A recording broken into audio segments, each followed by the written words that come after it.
we are looking at a pretty unique and exceptional episode of the great Oda Sensei's One Piece manga, episode 1098 of that extraordinary series today on Cartoonist Kayfabe.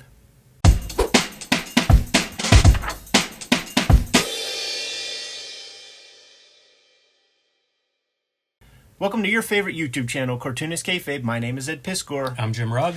Today's video is brought to you in part by the Patreon. The King Kayfabers on the Patreon get access to all the videos before anybody else. And they have access to a live stream recording session, hang out with us as we record these videos, mitigates the kayfabe effect, so they're able to get their hands on all the good stuff before anybody else, but there's several levels of participation there. Jimmy and I are going to be at Big AppleCon December 16th. Make sure you show up. It's been a while since Jimmy and I have showed up in the great city of New York, and we're looking forward to seeing you there. So Jimmy, the week before, like basically when I got to Japan, the issue of Shonen Jump that was out was this exact cover. But it came out several days before I split from out there. And it was Juan Albarrán, the cartoonist behind Matagi Gunner, that's serialized by Kodansha at the moment, was the guy who hipped me to it. He put an Instagram story out there and said, you know, something's up with Oda. He didn't finish this episode of One Piece, but they published it anyway, and he showed a couple of pages. I took screen grabs from that. Brian Moss, Kayfabe Lieutenant, was already, doing his honeymoon in Tokyo at that point. He might have been in Kyoto, and I let him know, hey man, grab that new Shonen Jump if you see it, because it has like a very raw looking Oda strip. We're gonna probably be able to see his actual process from making pages in this comic. It was very rough looking, and he's like, dude, I'm by a convenience store right now. And in 2 minutes he took a picture, and I confirmed that was the cover to the correct one. And he's like, I got you a copy. Send it back to Juan, and Juan's like, dude, I live in Japan, and you got a copy of Shonen Jump before I did. And the other noteworthy thing, because I kicked it with Juan while I was out there, this strip has already been updated on the digital apps, like the Shonen Plus digital app, and will be completely finished in traditional One Piece fashion when it comes into tankobon form in 3 months or whatever. So it is, what issue of Shonen Jump is it? For 2023, it's volume 50 of the 2023 era of Shonen Jump. And props to Oda Sensei, right? He hit his deadlines, Jimmy, for 1,098 consecutive weeks. And it's not like he missed the deadline. It's just a rush job. But very cool to see. And there is precedent. He has done strips and very rigorous, beautiful 2-page spreads, colored Copic markers, while in the hospital, so he's had his own issues. To be a mangaka with a series is maybe one of the most unhealthy jobs physically that one can have. It requires so much little sleep, it's so much management. You sign off on everything. So beyond just making the comic, when you have an institution like this, your hands are being used for signing off on a lot of other things that are keeping you from making the comic.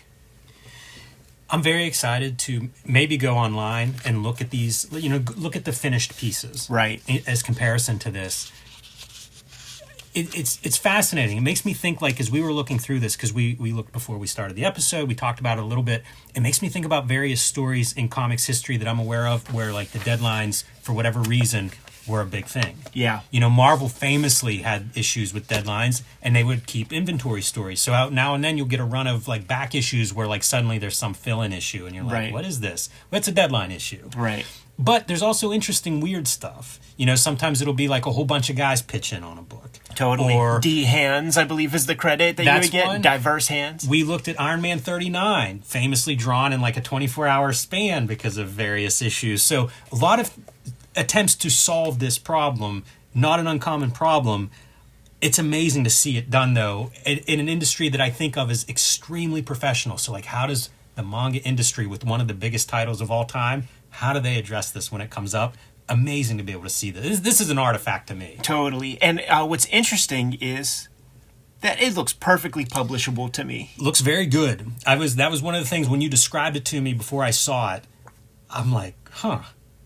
You know, now and then you'll see stuff, right? Like we can see pencil shading in some of these. You know, you can kind of see like, okay, that part's a little bit rough or maybe unfinished, but it does look great. It benefits certainly from the shitty printing, you know, because this is probably in the file 100% black. So that's about 40% black with all the ink that sort of came off the page. But when you see the digital is really when you could tell the sketchiness of the ink line, right, and things like this. But I'd be very happy to draw with this intensity. This video is brought to you by the books that we make. New from Ed Piskor, X-Men Grand Design, collecting all 3 volumes of the X-Men Grand Design series in one convenient volume. 3 volumes of Red Room now available. Crypto Killers, The Antisocial Network, and Trigger Warnings. And the beautiful Hip Hop Family Tree Omnibus. Going quickly, so pick this one up while you can. All 4 volumes of Hip Hop Family Tree in one beautiful hardcover, along with about 150 extra pages, notes, artwork, everything you could possibly want in the Hip Hop Family Tree. The latest offering from me, Street Angel, Princess of Poverty, goes with Street Angel, Deadliest Girl Alive. Both books completely self-contained, but together they collect all of the Street Angel comics that I have made so far from Image Comics, which means you can get them wherever you get books or comics. My self-published offerings, True Crime Funnies, the 1988 zine, and the BW zine are all available on jimrugg.com or patreon.com/jimrugg. And Hulk Grand Design, my contribution to the Grand Design mythos, out of print at the distribution level. So pick this one up if you come across it before they are all gone. And now back to our video. It makes me wonder, like, when something like this happens, do you come away from this, if you're the artist or another artist or a reader that's coming up and wants to be an artist, and go, you know what, I can use pencil shade. Totally. Instead of a screen tone or digital tone. Like maybe this is another technique to add to your tool set. This looks like it might not have ever even been inked. Right. See, this is the thing. Like some of these do look like pencil drawings. You know, like that's a very, very quick, rough, sketchy drawing. So it is interesting how there is some range. And you wonder, like, for the splash page or whatever that equivalent is, that title page. Yeah. You wonder if, okay, you got to hit that one with some ink, or you do a little extra revision on that because that's like your big page. But then, like, some of these are just like wild. Now, you know what else came up to mind? Reminds me of like a Garrow or something, you know, like right. I think of King Terry or something. Right, where like yeah, totally. we really are bringing in some different marks. Now, we were speculating a little bit that it wasn't anything negative, really, that sort of took them away from the board. Netflix just put out that live action One Piece series, and I could imagine that he was busy doing some promo for that. So maybe this is the consequence of doing the promo for that series. Maybe it's all good, and maybe it's a catch up too. Like we're seeing maybe the apex of this, but it could be months of like promo work and really trying to stay ahead, and eventually it just runs out. Yeah. What is interesting too, like they clearly have a vision of like what would be done in tones or whatever. So like you really don't even need those pencil marks for it to be a nice drawing, but it certainly adds a lot of atmosphere when you do have the direct light come in from, you know, the church windows and things. Let me throw out another possibility. Maybe the wrong files were sent to the printer. Possible. You know, like maybe we're shortchanging mad disrespect on our part. You know, it's possible this is some sort of a technical screw up. It's totally true. Like talking to Juan and the process that they go through with the from the name to the finished drawing, he will turn in finished episodes of Matagi Gunner, and the editor will fucking strike through that shit just like on your math homework, send it back to you and say, yo, you got to change this. And Juan will be like, motherfucker, you approved it 5 times. And he says that almost every time there have been times where he kind of put his foot down because it didn't change storytelling things, but he said more often than not it makes for a better comic, and he cannot argue with it. So he makes that call. Yeah, it's interesting how that works. You know, not just with him, but I think anybody in a creative field has probably been in that position where it's like, no, you don't want to redraw it. Right. But man, if you see that it's like, that's better, Now it's going to eat at you. Exactly. So just get it done. Just get it done. Such wild marks in between there. Yeah, those are very, very unique. And it goes back and forth. Like, you could see that it's, maybe this is Oda's hand, this is Oda's hand, this right there, this guy. But you do see other hands in here, I think. And maybe with that side of the pencil kind of shading and things.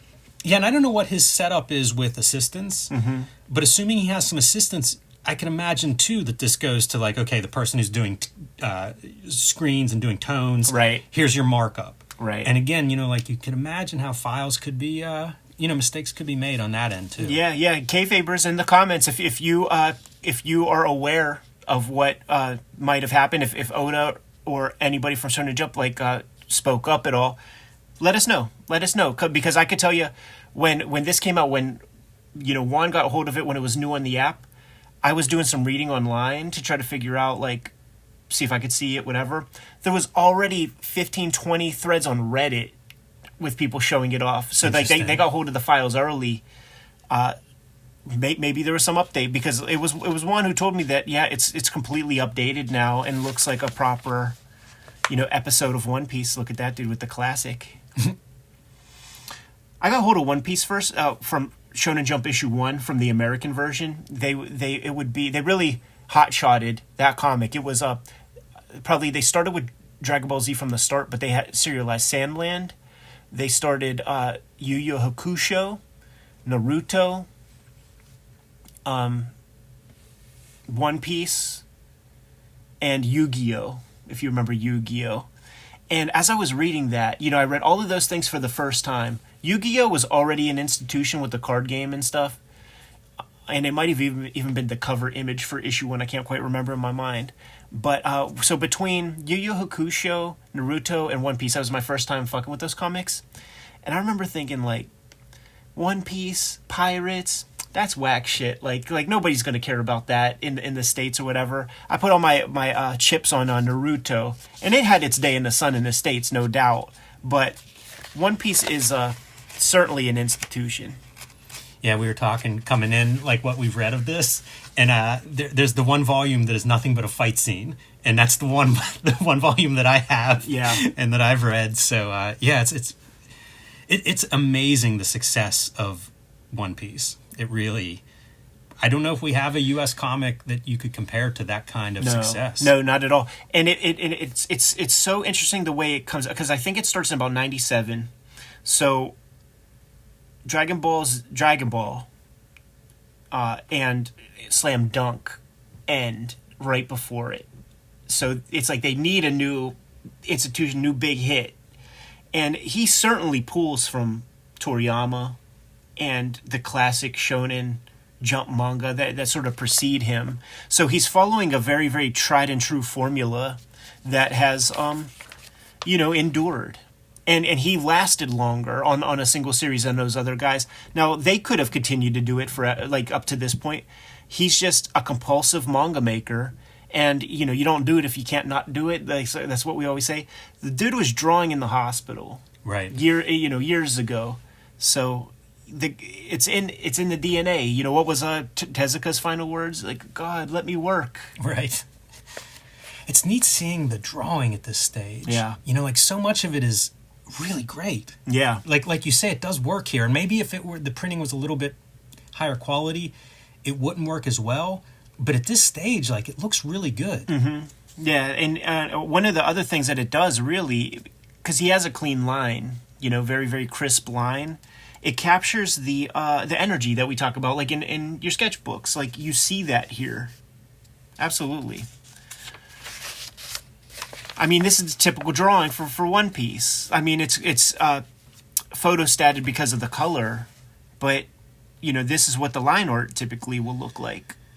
Which is wild to see, presumably pencils, from this chapter, and one, they are a little different than this line work, yeah. But also they're really tight, they're really strong, and a lot of them are one line. Right. It's not like you're sketching out any of this stuff or even building shapes underneath. It's damn, dude. Totally. It's kind of wild that there's another level of revision. whenever this is like the first draft or whatever. So there it is, a heck of a little artifact. Pretty cool. Probably the only way you're going to see these things in print. And I've been wanting to do a One Piece. It's the biggest comic, in Japan, throughout history. Maybe we have to do at least one episode, and this is a perfect episode for a Cartoonist Kayfabe video. If you want to get this issue of Shonen Jump, it is the 50th issue of the year 2023. Good to go, Jimmy? Yes. Kayfabers, like, follow, subscribe to the YouTube channel, hit the bell so that we can notify you when new videos are available. In part, the Cartoonist Kayfabe channel is brought to you by the Patreon, and the King Kayfabers on the Patreon get all the videos before anybody else. They've been hanging out with us in the live stream recording chat room as we make these videos too, so you mitigate the kayfabe effect by getting those videos before the vids hit Gen Pop. We are going to be at Big Apple Con in New York, December 16th. Make sure you swing through, come say hi. It's been a while since me and Jimmy been in the Big Apple, so we look forward to seeing you, man. We know a lot of friendly faces out there. See you there December 16th. Ultimately, very important, the videos are brought to you by the books that we make. And before you, a little sample of the bibliography, but let's get into the details. Jimmy, what do you have? My latest release is Street Angel Princess of Poverty from Image Comics and Street Angel Deadliest Girl Alive. Together, these two books collect all of my Street Angel comics that I have made so far. This actually collects some of the original Street Angel comics. So this is the 20th anniversary of Street Angel's publication. And unlike Deadliest Girl Alive, most of these are in black and white. So kind of a contrast. We look at a lot of cartoonist early work. This is a chance to see a character evolve over about 20 years from the oldest to the newest story that is featured in there. I've also been self-publishing quite a bit. The 1986 zine, the BW zine, and True Crime Funnies are available on my website, jimrugg.com, or on my Patreon, patreon.com/jimrugg. You can read those. And the Hulk Grand Design, collecting my issues of Hulk Grand Design into one oversized volume. These are basically out of print. So if you haven't picked up a Hulk Grand Design yet, get one before they are completely gone, whether it's in your local comic shop if they still have one, or on Amazon if they still have them. But pick that up now, because the way Marvel keeps books in print, or doesn't keep books in print, those may be very difficult to come by. It's true, man. The Hip Hop Family Tree Omnibus is in stores today. We only have about 25% of these things left in stock, so you got to get it sooner than later, especially if you want to get this as a Christmas present for your loved ones. Thanks everybody who have already grabbed the books. Much appreciated. It's the best book I've made to date, and I appreciate your patronage. The order of the day has been Red Room Comics for the past 3 years. 3 seasons of Red Room Comics, and come January is Crypto Killers, man. The last season of Red Room Comics to date, collecting 4 stories, all individual stories. So you can pick any of these volumes of Red Room up, and you're going to get a good sample. You should probably not scroll through anymore, because you never know what's going to be in that. That's the most hardcore Red Room comic that I've ever drawn. And in November came the X-Men Grand Design Trilogy trade paperback, collecting all of my X-Men Grand Design works. Some of those volumes are out of print and didn't get a reprinting in that Treasury Edition format. So this is the way that you're going to be able to get your hands on all of my Red Room comics. This page got full price for that, man. Writing, lettering, and drawing credits. You should do. You should take like blank pieces of paper, 2 shows in your portfolio, just signed, and be selling this page over and over. Super fun, man. The books are the most important way to support the Cartoonist Kayfabe channel. We are working, functioning cartoonists, and our book sales are what ultimately pay the bills. But there's some other levels of support that you can give to the Cartoonist Kayfabe channel directly. Jimmy, if you let the people know. You can subscribe to the Cartoonist Kayfabe e-newsletter at the links below this video. You can also listen to Cartoonist Kayfabe in podcast form if you are commuting and don't want to get too distracted with the video on screen. Obviously, the video is the best way because you want to see this beautiful artwork, but we know that some people have requested it in their cars, and so now that is available wherever you get your podcast. You can also pick up Cartoonist Kayfabe t-shirts, merchandise, hats, mugs, stickers, and more at our spread shop. That link is under this video. There you have it. All the ways to support the Cartoonist Kayfabe channel and your humble Cartoonist Kayfabe hosts. Without further ado, Jimmy, can you please give the people the marching orders so that we can be on our way? Read more manga.